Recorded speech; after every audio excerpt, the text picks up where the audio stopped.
In this question, it is given that A purchased a machinery for rupees 1,30,000 on 1st April 2019 and paid rupees 20,000 for freight and installation charges. On 1st October 2021, another machine was purchased for rupees 50,000 and sold old machinery for rupees 1 lakh.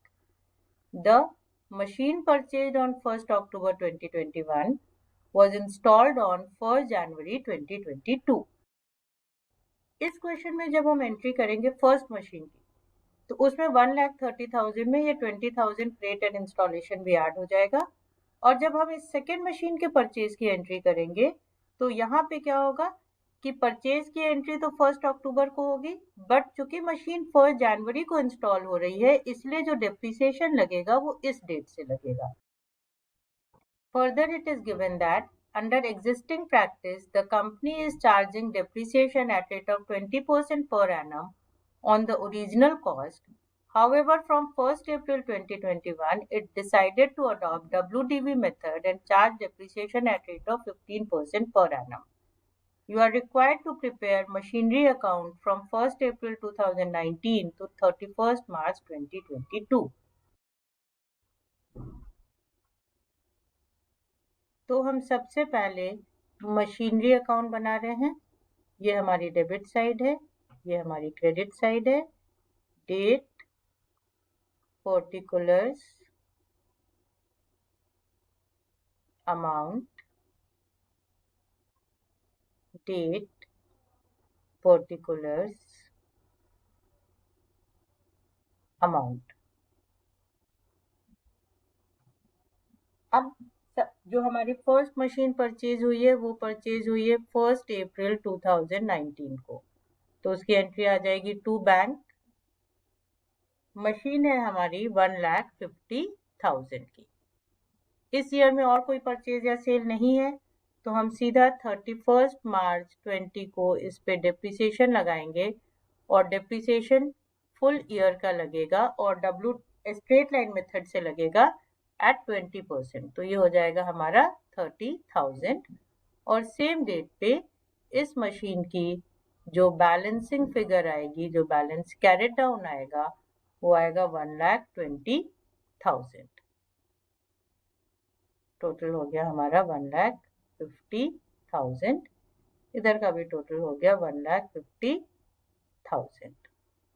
अब 1 अप्रैल 20 को हम balance brought down कर लेते हैं और ये balance brought down हो गया हमारा 1,20,000।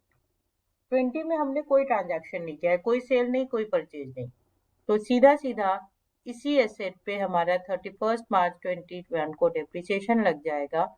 और वो डेप्रिसिएशन चूंकि स्ट्रेट लाइन पे लगना है इसलिए सेम होगा 30,000। और सेम डेट पे हम इस मशीन का क्लोजिंग बैलेंस ले लेंगे, तो हमारा बैलेंस कैरी डाउन हो जाएगा 90,000। टोटल हो गया हमारा 1,20,000 और इधर का भी टोटल हो गया 1,20,000। उसके बाद 1 अप्रैल 21 को हमारा जो बैलेंस ब्रॉट डाउन है वो है 90,000। अब 1 अक्टूबर 21 को हम इस मशीन को सेल कर रहे हैं और यहाँ पे मेथड ऑफ डेप्रिसिएशन भी चेंज हो रहा है, WDV हो जा रहा है और रेट 15% हो रहा है, तो इसका 15% निकालेंगे फॉर 6 मंथ्स, तो जो हमारा डेप्रिसिएशन आएगा वो आएगा 6,750। जो हमारी एसेट सेल हुई है वो अमाउंट बाय बैंक में आएगा, जितने में सेल हुई है, तो 1 लाख में एसेट सेल हुई है।